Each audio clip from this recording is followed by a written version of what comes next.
నమస్తే. Welcome to our channel. So Congress party వచ్చి తెలంగాణలో 365 డేస్ కంప్లీట్ చేసుకుంటోంది. సో రేవంత్ రెడ్డి పరిపాలన ఎలా ఉంది? 6 హామీలు ఇచ్చారు. సో ఏదన్నా ఒక కొత్త చేంజ్ వచ్చింది అంటే ఒక సీఎం వచ్చారు అంటే ఆర్థికంగా ఎలా ఉంది? సామాజికంగా పరిస్థితులు ఎలా అన్నా మెరుగుపడ్డాయా? అలాగే రాజకీయంగా ఏమన్నా మార్పులొచ్చాయా అనేవి గమనిస్తూ ఉంటారు ప్రజలు. సో ఈ విధంగా అసలు పరిపాలన ఎలా ఉంది? ఏంటి అనేది కనుక్కుందాం. ప్రస్తుతం మనతో పాటు మన స్టూడియోలో సీనియర్ జర్నలిస్ట్ డివి శ్రీనివాస్ గారు ఉన్నారు. నమస్తే సార్. నమస్తే. సార్, సో రేవంత్ రెడ్డి గారి పరిపాలన ఎలా ఉంది అని అంటారు? 1 ఇయర్ రేవంత్ రెడ్డి ముఖ్యమంత్రిగా తెలంగాణ నీకు 6 గ్యారంటీలు మరి సక్సెస్‌గానే అమలు చేసినటువంటి పరిస్థితి. ఏది తను 100 రోజుల్లోనే 6 గ్యారంటీలు అమలు చేస్తానన్న దీంట్లో వరుసపెట్టి ఆయన చేసినటువంటి పనులు, మహిళలకు ఉచిత బస్సు ప్రయాణం. ఇవాళ మరి అది ప్రతి ఇంట్లో కూడా నెలకి ఒక 2500, 1500 రూపాయలు సేవింగ్స్. వర్కింగ్ ఉమెన్‌కి అది చాలా ఎంతో గొప్ప అంశం అన్నమాట. ఇవాళ ఆర్టీసీలో ఉచిత బస్సు ప్రయాణం మరి సక్సెస్ కావటం గానీ, మహిళలు ఇవాళ కాంగ్రెస్ పార్టీకి ఒక ప్రధాన ఓట్ బ్యాంక్‌గా చేసినటువంటి స్కీమ్‌గా దాన్ని చూడాలి. అట్లాగే రైతు రుణమాఫీ గానీ, ఇప్పుడు రైతులకు మరి దగ్గర దగ్గర ఈ సంవత్సరంలోనే ఒక 20,000 కోట్ల పైన మరి ఆయన ఇచ్చినటువంటి అంశం అన్నమాట. వివిధ పథకాలు కానీ ఇప్పుడు యువత, ఎందుకంటే గత ప్రభుత్వం పైన తిరగబడింది, ఈ ప్రభుత్వాన్ని కోరి తెచ్చుకుంది ఈ 3 సెక్షన్సే. రైతులు, యువత, మహిళలు. 10 ఏళ్ళు తెలంగాణ రాష్ట్ర సమితికి అవకాశం ఇచ్చారు. అదే బీఆర్ఎస్, తర్వాత బీఆర్ఎస్గా మారింది. కేసీఆర్ని 10 ఏళ్ళు ముఖ్యమంత్రిగా చేసినప్పుడు అటు రైతులకు కానీ, ఇటు మహిళలకు కానీ, యువతకు కానీ ఆశించిన స్థాయిలో సంక్షేమం అందలేదు, సాధికారత సాధించలేదు. కాబట్టే మొన్నటి పరాజయం. ఎందుకని మనం చూసాం, ముఖ్యంగా రూరల్ ఏరియాలో ఘోరంగా ఓడిపోయింది. ఏ మాట కామాట బీఆర్ఎస్ని కాపాడింది జీహెచ్ఎంసీ. సిటీ కనుక లేకపోయినట్లయితే ఇంకా అసలు అది ఘోర పరాజయంగా మిగిలి ఉండేదన్నమాట. ఇప్పుడు మరి ఈ 3 వర్గాలని ఇవాళ రేవంత్ రెడ్డి ఎలా అడ్రస్ చేశాడు ఈ సంవత్సర కాలంలో తీసుకున్నట్లయితే, అటు రైతుల్లో సంతృప్తి, ఇటు మహిళల్లో సంతృప్తి, నెక్స్ట్ యువత. సార్, పెన్షన్స్ కూడా అమలు చేసేసారా? అన్ని పెంచారంటారా? పెన్షన్లు ఇంకా ఇక్కడ పెంచలేదు, అక్కడ పెంచారు. ఇక్కడ ఆంధ్రప్రదేశ్లో పెంచారు, ఇక్కడ మరి పెంచమని డిమాండ్ చేస్తున్నారు. వాళ్ళు క్రమదశల్లో వెళ్తున్నారు. ఏది ఒక సెన్సస్ బిగిన్ అయినట్టుంది, బీసీ గణన ఇవాళ మరి దేశంలోనే మొదటిసారి బీసీ గణన. వాళ్ళు ఇచ్చినటువంటి హామీల్లో అది ప్రధాన హామీ. ఆ రోజు జోడో యాత్రలో రాహుల్ గాంధీ దేశవ్యాప్తంగా జనగణన చేస్తాం, బీసీ గణన చేస్తామన్నారు. అది ఆ తర్వాత ఆ రిజర్వేషన్స్ అంశానికి కూడా దోహదపడుతుందన్నమాట. యువత ఉపాధి ఇవాళ ముఖ్య అంశం. ఎందుకంటే ఇవాళ నీకు మేజర్ సెక్షన్ ఆఫ్ పీపుల్ వాళ్ళే. ఎవరు అధికారంలోకి రావాలి అని డిసైడ్ చేసేది కూడా వాళ్ళే. మొన్న ఓడిపోవటానికి కూడా కారణం బీఆర్ఎస్, కేసీఆర్ ప్రభుత్వం, యువతరం. ఎందుకంటే ఆ రోజు మనం చూసాం ఆ నోటిఫికేషన్ల గోల్మాల్. ఇచ్చిన నోటిఫికేషన్లు అన్నీ కూడా నీకు కేవలం పేపర్ మీదే ఉండటము, ఇంప్లిమెంట్ కాకపోవడము, ఆ క్వశ్చన్ పేపర్ లీకేజీలు మరీ నీకు భ్రష్టు పట్టిన పరిస్థితి. ఏది క్వశ్చన్ పేపర్ లీకేజీతో ఏమైంది, పూర్తిగా ఫెయిల్యూర్ పడిన అంశం. మరోవైపు హాస్టల్స్లో ఫెసిలిటీస్ లేకపోవటము, అటు అటు మళ్ళా రైతుల్లో కూడా ఎంఎస్పి లభించకపోవటం. అప్పట్లో కేసీఆర్ సీఎంగా మరి కుప్పల మీదే రైతులు గుండెపోటు వచ్చి చనిపోయారని, కొనుగోళ్లు జరగట్లేదని, ఎంఎస్పి లభించటం లేదని, అన్ని వర్గాల అసంతృప్తి ఆ రోజు కేసీఆర్ ఓటమికి ప్రధాన కారణమైనప్పుడు, ఇప్పుడు రేవంత్ రెడ్డి మరి యువతకి ఈ సంవత్సర కాలంలో మనం చూసినట్లయితే అటు నోటిఫికేషన్ల పరంగా కానీ, ఇప్పుడు క్వశ్చన్ పేపర్స్ ఏమాత్రం లీక్ కాకుండా పరీక్షలు నిర్వహించడంలో కానీ అతను సక్సెస్ అయ్యాడు. నెక్స్ట్ పెట్టుబడులు రాబట్టడం. ఏది అటు అమెరికా పర్యటనకు కూడా వెళ్ళొచ్చాడు. అమెరికాలో రేవంత్ రెడ్డి టూర్ మరి సక్సెస్ అయిన విధానం. ఏది 33,000 కోట్లు అక్కడి నుంచి ఇన్వెస్ట్మెంట్స్ అతను తీసుకొచ్చానని చెప్పి మొన్న ఆ రోజు ప్రెస్ మీట్లో కూడా చెప్పాడు. వస్తూ కొరియాలో కూడా ఒక 5,000 కోట్ల పెట్టుబడులు. అప్పుడు మొత్తం ఆయన టూర్, ఫారిన్ టూర్ ముఖ్యమంత్రి రేవంత్ రెడ్డి 38,000 కోట్ల పెట్టుబడులు తీసుకొచ్చానని మరి చెప్పిన దాంట్లో వాళ్ళేంటి ఒక రకంగా ములుగు దగ్గర వాళ్ళు ఒక కొత్త జోన్ ఒకటి డెవలప్ చేస్తున్నారు. ఓకే. ఇప్పుడు మనం చూసాం దావోస్ రేపొద్దున జనవరిలో జరగబోతోంది. వరల్డ్ ఎకనామిక్ ఫోరం సదస్సు కూడా. అప్పుడు మరి అక్కడ ఈ అటు అమెరికాలో చేసుకునేటువంటి ఒప్పందాల తాలూకు ఎంత ఫ్రూట్ఫుల్ అవుతాయో చూడాలి. కొత్త పెట్టుబడులు మరి తెలంగాణకు ఎంత తీసుకురాగలడో చూడాలి. గతంలో పెట్టుబడులు రాబట్టడంలో ఐటీ శాఖ మంత్రిగా కేటీఆర్ సక్సెస్ అయ్యాడు. ఓకే. ఏది బీఆర్ఎస్లో కేటీఆర్ అటు దావోస్ పర్యటనలో ఫలితం కావచ్చు, లేదు ఆంధ్రప్రదేశ్లో జగన్మోహన్ రెడ్డి ఇంపాక్ట్ కావచ్చు, నీకు ఏపీ కన్నా కూడా తెలంగాణ గెయిన్ అయింది. అప్పుడు ఇన్వెస్ట్మెంట్స్ అన్నీ కూడా మనం ఆంధ్రప్రదేశ్ నుంచి కూడా తెలంగాణకు వచ్చేసారు. ఎక్కడో ఎవరో దాకా ఎందుకు అమర్ రాజా బ్యాటరీస్, గల్లా జయదేవ్ మరి అక్కడ వాళ్ళ వేధింపులు తట్టుకోలేక ఇక్కడ మహబూబ్ నగర్లో పెట్టారు వాళ్ళ ఎక్స్టెన్షన్. దగ్గర 10,000 కోట్ల రూపాయలు. ఆ రోజు కేటీఆర్ వెల్కమ్ చేశాడు దాన్ని. అదే కాదు ములుగులో జాకీ వచ్చింది. ఏది అక్కడ అనంతపురంలో రాఫ్తాడ్లో అక్కడ ఉన్నటువంటి ఆ జాకీ గార్మెంట్స్ తయారీ పరిశ్రమని వాళ్ళు ఎల్లగొట్టారు. వాళ్ళేంటి ముడుపుల కోసమో ఏదో మొత్తానికి వాళ్ళు వచ్చి ములుగులో పెట్టుకున్న పరిస్థితి. అదే కాదు లులు కూడా విశాఖపట్నంలో లులు మరి ఆ భూమి మీద వాళ్ళు కన్నేసి అక్కడ కట్టనీయకుండా కన్వెన్షన్ సెంటర్ లులు అసలు అతను పెద్ద లెటర్ రాశాడు ఆలీ, ఏంటి మళ్ళా భవిష్యత్తులో ఆంధ్రప్రదేశ్లో అడుగు కూడా పెట్టనన్నాడు. అట్లాంటిది ఆ లులు కూడా ఎక్కడికి వచ్చింది, హైదరాబాద్ వచ్చేసి. అంటే ఆంధ్రప్రదేశ్ పోగొట్టుకున్నటువంటి పెట్టుబడులన్నింటినీ కూడా తెలంగాణకు తేవడంలో ఆ రోజు బీఆర్ఎస్ కేటీఆర్ సక్సెస్ అయ్యాడు. అయినా అదేమంత మైలేజీ రాలేదు. ఈరోజు అసెంబ్లీలో ప్రతిపక్షంగా పోరాటం చేస్తున్నారు. ఇప్పుడు హరీష్ రావు, కేటీఆర్ ఇవాళ మరి కుడి ఎడమలుగా బీఆర్ఎస్ని ముందుకు తీసుకుపోవడానికి ప్రయత్నం. ఇష్యూ ఏంటంటే కేసీఆర్ బయటికి రాకపోవడం. ఆయన అప్పట్లో ఓడిపోయినప్పుడు ఏమన్నారు, 6 నెలలు సమయం ఇద్దాం, 6 నెలలు వాళ్ళు ఎలా పరిపాలిస్తారో చూద్దాం, ఆ తర్వాత నుంచి మన పోరాటం ప్రారంభిద్దాం అన్నాడు. కానీ మరి ఇప్పుడు సంవత్సరం అవుతుంది. సంవత్సరం అయినా కూడా మాజీ ముఖ్యమంత్రి 10 ఏళ్ళు మరి ముఖ్యమంత్రిగా చేసిన ఆయన, తెలంగాణ మరి పోరాట యోధుడు, ఇంతవరకు మరి నిన్న అసెంబ్లీ ప్రారంభమైంది, అసెంబ్లీకి వస్తారని ఎక్స్పెక్ట్ చేశారు. అయినా రాలేదంటే వీళ్ళిద్దరినే ముందు పెట్టి పార్టీ నడుపుతున్నారంటే మనం ఏంటి, కవిత తను మొన్న అప్పుడు ఢిల్లీ లిక్కర్ స్కామ్లో జైలుకి వెళ్ళిన పరిస్థితి, ఇప్పుడు కేటీఆర్ అరెస్ట్ అంటున్నారు. కేటీఆర్ ఆయన విచారణకి గవర్నర్ కూడా అనుమతి ఇచ్చారు అనే వార్తలు నిన్న మొన్న మనం చూస్తున్నాం. ఈరోజు రేపు మరి నోటీసులు ఇస్తారు, మరి ఆ ఫార్ములా ఈ రేస్ అనుకుంటారు, దాంట్లో కేటీఆర్ అరెస్ట్ అవుతాడంటున్నారు. అదే జరిగితే మరి అటు కూతురు అరెస్ట్ ఢిల్లీ లిక్కర్ స్కామ్లో, ఇటు కొడుకు అరెస్ట్ ఈ ఫార్ములా ఈ రేస్లో, ఈ పరిస్థితుల్లో నీకు అడకత్తెరలో పోక చెక్క, ముందు నుయ్యి వెనక్గొయ్యిగా మారుతుంది బీఆర్ఎస్ పరిస్థితి.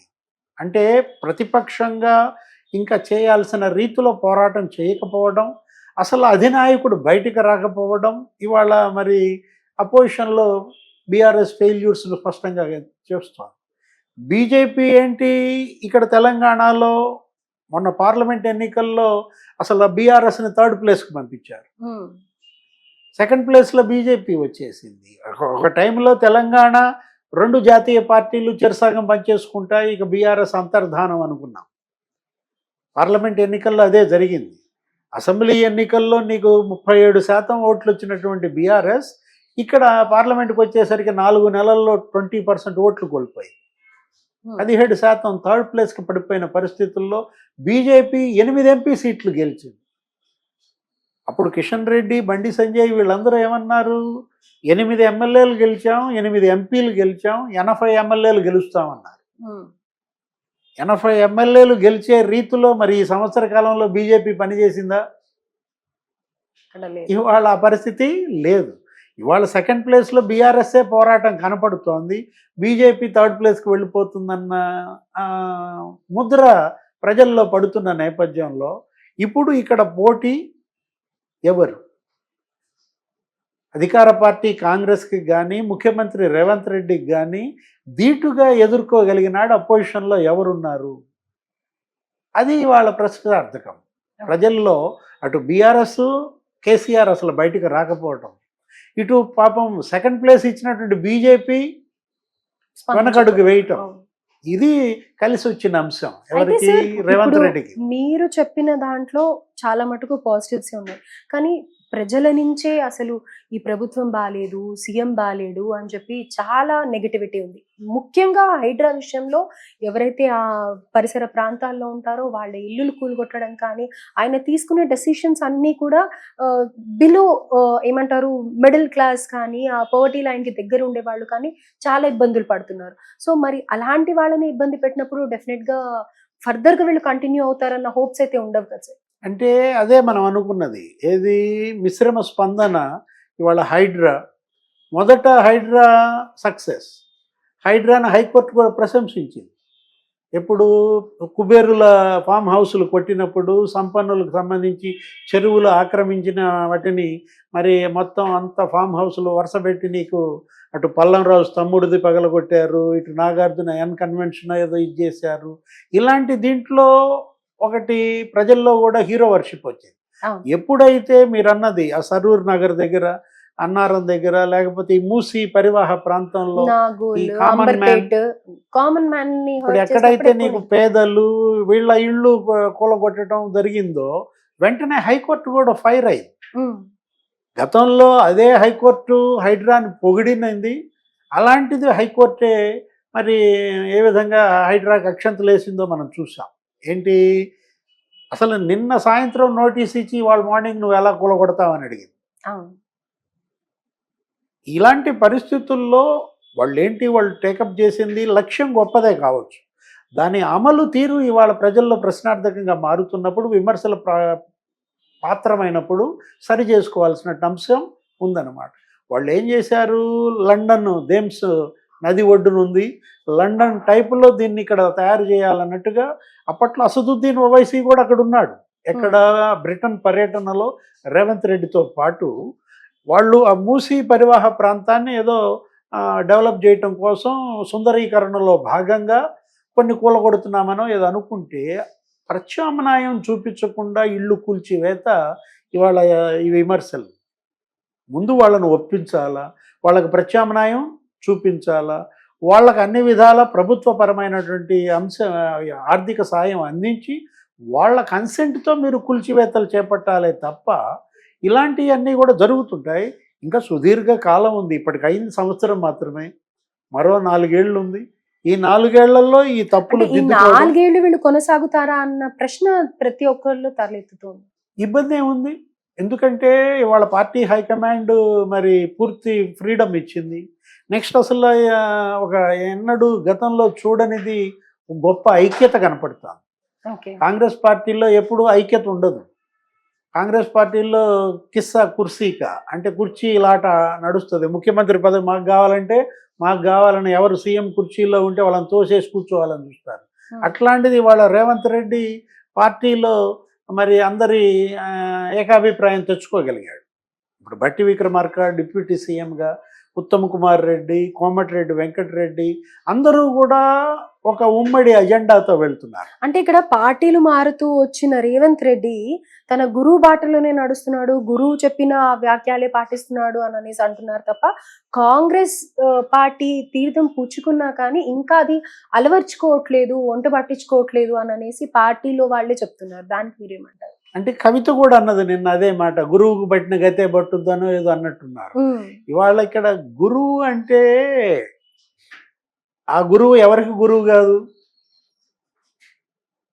ఇప్పుడు రేవంత్ రెడ్డి గురువుగా భావించే చంద్రబాబే గురువు కేసీఆర్ కూడా. తెలంగాణ తెచ్చినటువంటి కేసీఆర్ కూడా మరి చంద్రబాబు క్యాబినెట్లో పనిచేశారు. ఆ రోజు వైస్రాయ్ ఇన్సిడెంట్లో ఎన్టీఆర్ని వ్యతిరేకించి ఇవాళ తెలుగుదేశం పార్టీని నిలబెట్టిన వాళ్ళల్లో, చంద్రబాబుని ముఖ్యమంత్రిని చేసిన వాళ్ళల్లో కేసీఆరే కదా ప్రధాన పాత్ర. కేసీఆర్ వచ్చింది ఆ పార్టీ నుంచే, రేవంత్ రెడ్డి వచ్చింది ఆ పార్టీ నుంచే. కాబట్టి రేవంత్ రెడ్డి మీదే తెలుగుదేశం ముద్ర ఎందుకు, కేసీఆర్ మీద ఎందుకు లేదు? ఇప్పుడు కేసీఆర్ మరి ఎన్టీఆర్ చంద్రబాబు ద్వారా ఎదిగిన నాయకుడే కదా. ఆయన మీద లేని గురు శిష్యుల ఇది ఇక్కడ ఎందుకు వస్తుంది? ఆ రోజు ప్రమాణ స్వీకారం అప్పుడు గతంలో కూడా రేవంత్ రెడ్డి ఏమన్నాడంటే అతను ముగ్గురిని అవపోసన పట్టాను అని చెప్పాడు. ఏది, నాలో చంద్రబాబు ఉన్నాడు, నాలో రాజశేఖర్ రెడ్డి ఉన్నాడు, నాలో కేసీఆర్ ఉన్నాడు అన్నాడు. అంటే మనం రేవంత్ రెడ్డిని ఎలా చూడాలి? ఒక్క చంద్రబాబుగా చూడకూడదు. రేవంత్ రెడ్డిలో ముగ్గురు ఉన్నారు. ఓకే. ఎవరు? రాజశేఖర్ రెడ్డి ఉన్నాడు, చంద్రబాబు ఉంటాడు, కేసీఆర్ కూడా ఉంటాడు. ఈ ముగ్గురి మూల విరాటే రేవంత్ రెడ్డిగా చూడాలన్నమాట. అతనితో రాజకీయం చాలా డేంజర్. డ్రాస్టిక్ డెసిషన్స్ తీసుకుంటున్నారని అతనితో రాజకీయం చాలా ప్రమాదకరం. ఏది, అతను బాధితుడు. రేవంత్ రెడ్డి కేసీఆర్ బాధితుడు. అతన్ని జైలుకి పంపారు కదా ఎవరు? అప్పుడు గతంలో మనం చూసాం. అలాంటి పరిస్థితుల్లో కవిత జైలుకి వెళ్ళినప్పుడు కూడా కేటీఆర్ ఏమన్నాడు? జైలుకి వెళ్ళిన వాళ్ళంతా ముఖ్యమంత్రి అవుతున్నారు, రేవంత్ రెడ్డి ముఖ్యమంత్రి అయ్యాడు, అక్కడ చంద్రబాబు ముఖ్యమంత్రి అయ్యాడు, లేకపోతే జగన్ ముఖ్యమంత్రి అయ్యాడు అన్నట్టుగా జైలుకి వెళ్ళినాడు ముఖ్యమంత్రి అవుతాడనే ఒక థీరీ ఏదో తెచ్చాడు. దాన్ని ఉద్దేశించే ఈ ఫార్ములా కేసు, ఫార్ములా ఈ కారు రేసు కేసులో కూడా ఇదే మాట అన్నాడు. ఏమని? ఏముంది, నన్ను జైలుకి పంపిస్తారా, పంపించండి, వెళ్తాను, ట్రిమ్ అవుతాను, బయటకు వస్తాను, పాదయాత్ర చేస్తానో ఏదో అన్నాడు కేటీఆర్. ఇక్కడ రేవంత్ రెడ్డిని మనం చంద్రబాబుని ఆయన ఏదో గురువు అనో, చంద్రబాబు ముద్రేసి రేవంత్ ఏదో తగ్గించాలనో అది వర్కౌట్ కాదు.